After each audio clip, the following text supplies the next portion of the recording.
Okay. Oh, man. Okay. All right. Everybody out there? All right. Well, thank you for joining me.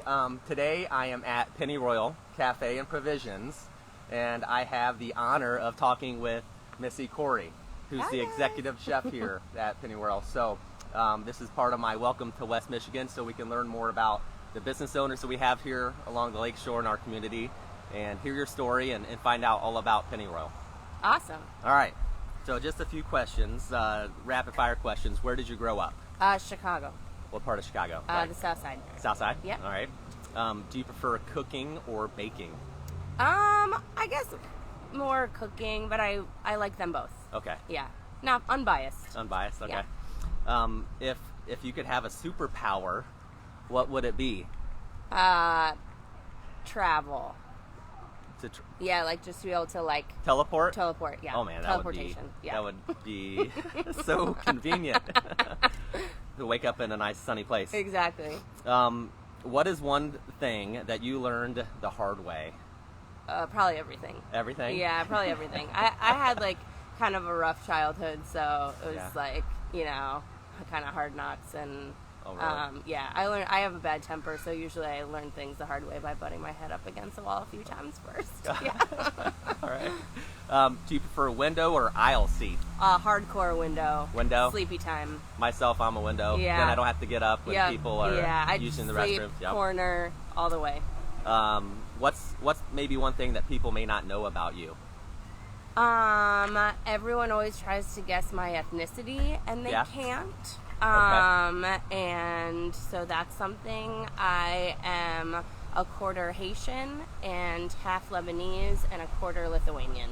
Oh, wow. Yeah. What do most people guess? You know, Latin American, Italian, Greek, pretty much everything except for, you know, what I actually am. But it's a crazy mix, so, yeah. Awesome.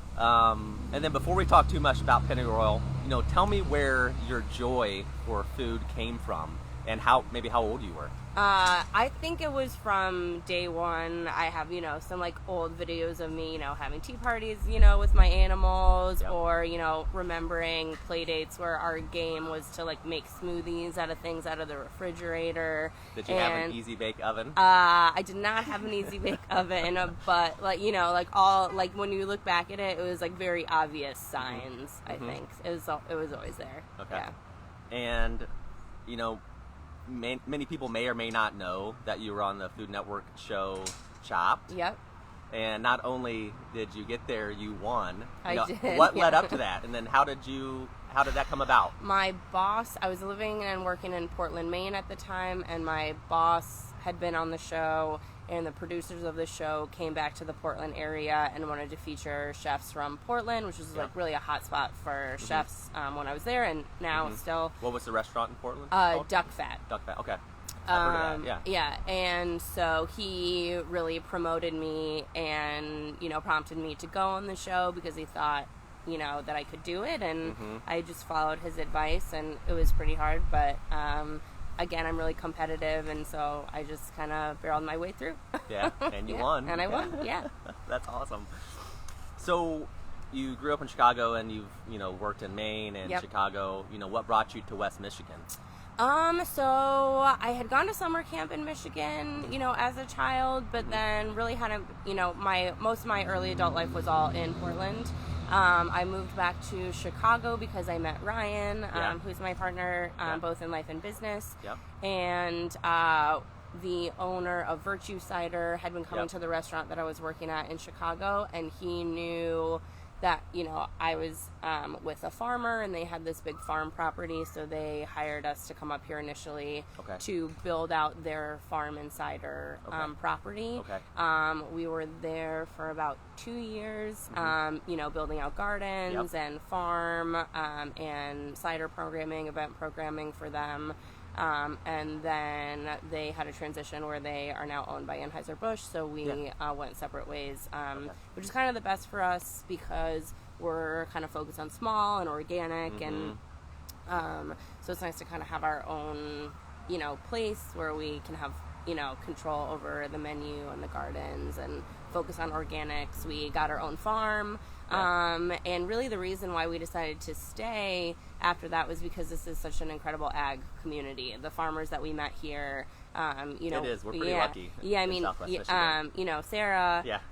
And Brian helped us find this incredible property. Yeah. So we have our own farm. Yeah. So that's been really. Is that where a lot of the Oh produce yeah, comes yeah. from? A lot Okay. of the produce from the restaurant is grown right on our property. The goal is to have even, you know, more of it grown there. But both the farm and the restaurant are young. The restaurant has only been open for a little over a year. We started the farm, you know, a year before that. So we're still kind of like building up people, Yeah. you know, building the soil. It hadn't been farmed in decades. It's like pretty hard clay, so it takes a long time for us to kind of get everything going. How did you come up with the name Pennyroyal?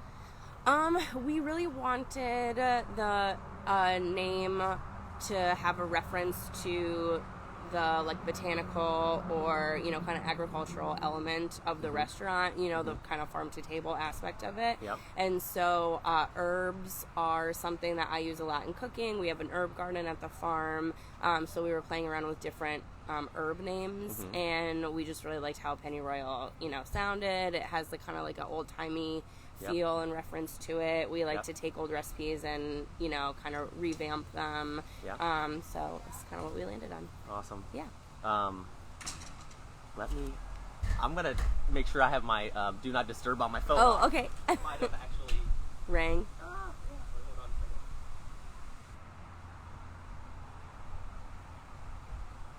Okay, I think we're back.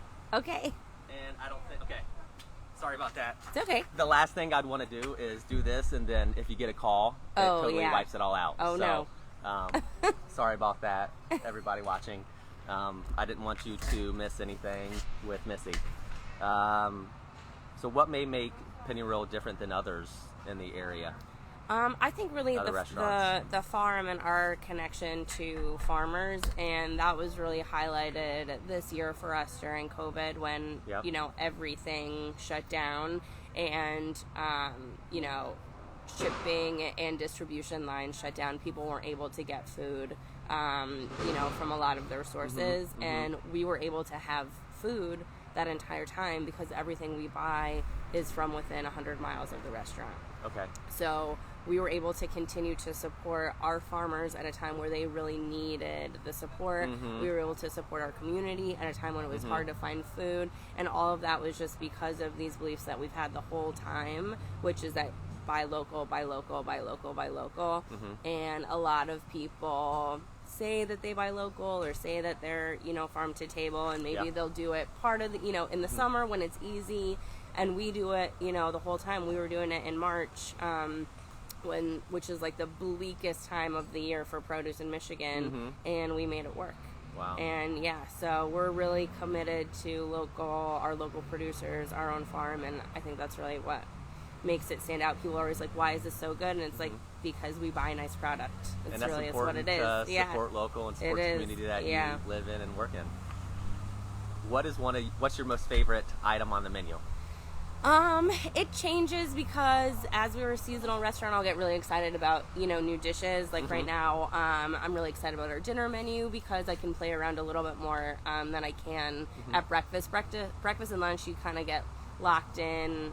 You know, these are people's favorites. It's hard to take things off the menu. For the breakfast menu, maybe the blueberry pancakes. Those are for my grandfather. It was his favorite thing. It's like one of our most beloved items. The whitefish melt, because I'm really like a tuna melt person, and that's kind of our Michigan version. And then on the dinner menu right now, we did a pretty fun dish with braised pork ribs and roasted watermelon, which is kind of unique and fun. Okay. And the bacon. What and about the bacon? The bacon is you know, amazing. again, how do you make it so good? It's sourcing. It's Newski's bacon. It's out of Wisconsin. It's Applewood smoked. It's like a beautiful product. Allow people to buy that through you? We do, yeah. Okay. You can buy it through the CSA program, and make it at home. And we don't, you know, we cut it thick every morning. We slice it every morning. We, you know, cook it to order. I mean, that's all it is.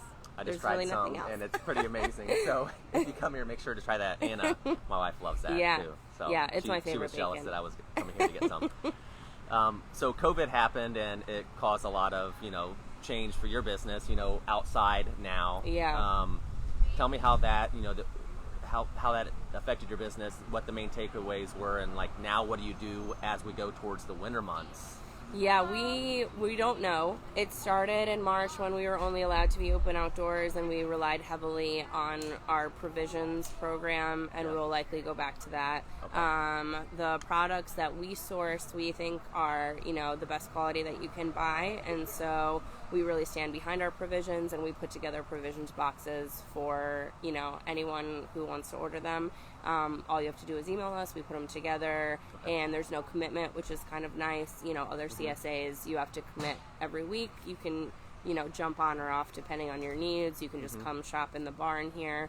So I think we'll focus a lot on that. And we decided to just go all takeout from the beginning of COVID because we didn't want to floppy. So everything is still in takeout, and people get bored of cooking even if they're not going to be going out as much, and hopefully people will just keep ordering takeout, and if they don't, I don't know. Now I know you have a nice patio and things set up out here with heaters, so we think you try to go as long as you can. We are. We're going to try and push it till Thanksgiving. Okay. We hope everyone, joins us. We're going to put the sides up as it gets cooler. There are heaters in there. It is pretty cozy. Yeah. There, is I think it's Norwegian. I'm not sure, that I've been reading about, and I have no idea how to pronounce it. They're saying it's like frutisliv or something, which means like the enjoyment of being outdoors. And, they say that there's no bad weather, just bad clothing. So, like, get your parkas on, get your beanies on, come have some hot drinks with us, come have some soup, get out of your house. Yeah. I don't know. Stop over here after sledding, exactly. with all you all bundled up, right? Yeah, it's like fun to cross-country ski in the park, or come have some... You have some amazing trails through here. We do, yeah. So, we hope people will join us, and we'll just have to see. Okay. Yeah. What's new for you guys, or what are you excited about with Pennyroyal? Our staff right now is really incredible. A lot of people have been with us since we opened, which is pretty amazing. We had a couple of people sign on actually, like right when COVID started, which is kind of a weird time to start a new job, and they, have taken complete, ownership, and we just have a really solid team right now, so I'm really excited about that. And again, dinner, we didn't have dinner for our first year because we didn't have a liquor license. We now have a cocktail program. We have a really great bar manager, and I'm just really excited about some of our dinner activities. That's awesome. Yeah. Exciting. Well, thank you very much for doing this for me. Is there anything else that you would like to share? Like, what are your hours? Like, when can people come and see you? Right now, Thursday and Sunday are 9 to 8. Yep. And then Friday and Saturday are 9 to 9. Okay. Yeah. And what's the best way to get information about you or follow you and Pennyroyal? We try to post. Yeah, our website is always updated. Yep. We post a lot to Instagram. We've been putting recipes out there. Pennyroyal Provisions. Pennyroyal Provisions. Yeah. All right. And yeah, give us a call. Awesome. Thanks. Well, thanks everybody. Be sure to follow Missy and Pennyroyal, and everybody have a great day. See Bye. Thanks, Travis.